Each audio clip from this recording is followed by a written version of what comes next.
नमस्कार दोस्तों, स्वागत करता हूं आप सबका अपने चैनल पे। दोस्तों आज एक बार फिर से बात करेंगे साइकिल गर्ल ज्योति कुमारी की। जैसा कि आपको याद होगा, लॉकडाउन के समय में यह खबर बहुत चली थी, जिसमें कथित रूप से यह बोला जा रहा था कि एक लड़की अपने बीमार पिता को साइकिल के कैरियर पर बिठा करके गुड़गांव से दरभंगा तक आई साइकिलिंग करके। शुरू में जब यह खबर चली थी तो उसमें यह था कि गुड़गांव से दरभंगा तक साइकिल चला करके आई और बीच की सफ़र उसने ट्रक से पूरा की। उस समय इसमें ज़्यादा कुछ क्लियर नहीं था। फिर बाद में एक दूसरी खबर आती है जिसमें बोला गया कि लगभग 8 दिन में पूरा किए सफ़र को और लगभग रोज़ाना 30 से 40 किलोमीटर उन्होंने साइकिलिंग की।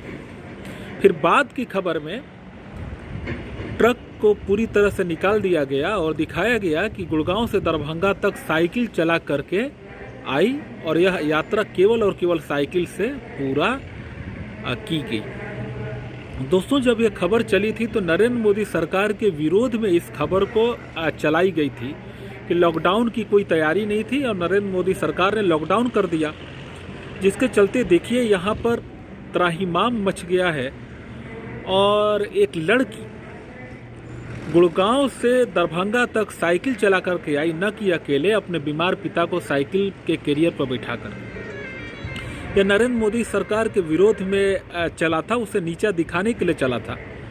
लेकिन नरेंद्र मोदी सरकार ने उसी खबर को जो अपने विरोध में चला था उसी को इसने हाईजैक कर लिया। उससे एक कदम आगे बढ़ते हुए इस लड़की को राष्ट्रीय बाल पुरस्कार और बाल वीरता पुरस्कार देने की घोषणा कर दी गई। मतलब इसने इतना वीरता का काम कर दिया जो कथित रूप से साइकिल चलाया।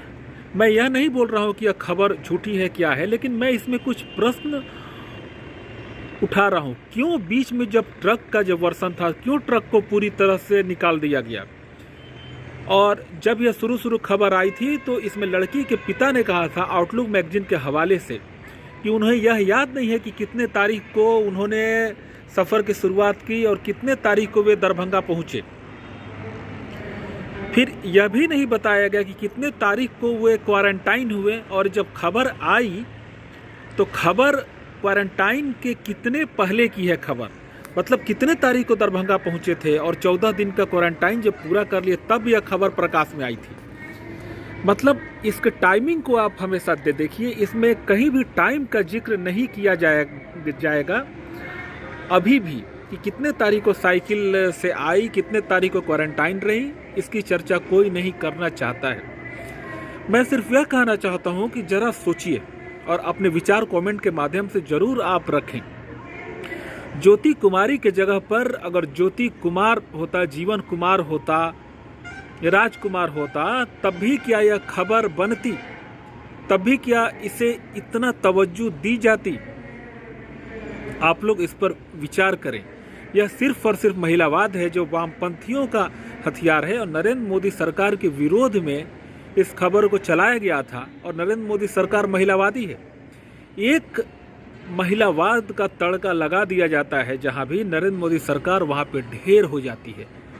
सब कान नाक मुंह सब कुछ बंद, सोचने समझने की शक्ति बंद, कुछ भी विचार करने की जरूरत नहीं है क्योंकि इसमें महिला आ गई। अगर कोई लड़का होता तो तमाम तरह के सवाल किए जाते, कितने तारीख को आए, कितने तारीख को पहुँचे, वह पूरे तरह से जांच के दायरे में होता और उसमें क्रॉस क्वेश्चन किया जाता। लेकिन जब लड़की का नाम ला दिया गया तो अब तो यह अकाट्य असत्य है, इसमें किसी को सवाल भी उठाने की इजाज़त नहीं, इसे तो सत्य मानना है। लेकिन हम तो पत्रकार हैं, हम तो सवाल उठाएंगे ही। आप सबों का बहुत बहुत धन्यवाद। इस खबर पे विचार करें कि वामपंथियों के हथियार को या उनके द्वारा उठाए गए एजेंडे को, जो कि अपने ही विरुद्ध थी, नरेंद्र मोदी सरकार ने उसी एजेंडे को क्यों आगे बढ़ा दिया। यह तो हुआ कि न कि अब वामपंथियों के सामने धराशायी हुए बल्कि उनके ही खेमे में आ गए। अब आप तो वामपंथियों से भी आगे निकल गए। आप सबों का बहुत बहुत आभार।